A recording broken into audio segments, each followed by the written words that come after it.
ఆగతం శివవక్త్రేభ్యో, అక్కడ 3 అక్షరాలు ఉన్నాయి. ఆగమము, ఆగమం అన్నారు, దానికి 3 అక్షరాలు.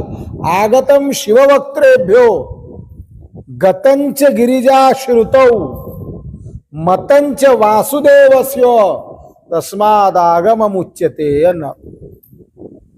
ఆగతం శివవక్త్రేభ్యో, భగవాన్ శంకరుని ముఖం నుండి ఆవలికి వచ్చింది.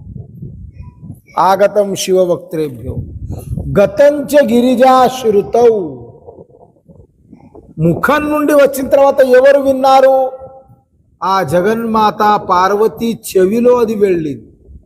అంటే పార్వతిని బోధించారన్నమాట. గతంచ గిరిజాశ్రుతౌ, దానికి ప్రమాణం ఎవరు? సాక్షి ఎవరు?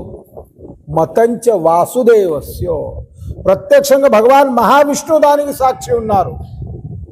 అది మహాదేవుని మహావిష్ణువు మతం ఉంది, మహావిష్ణు సాక్షి ఉన్నారు అని దానికి ఆగమము అన్నారు.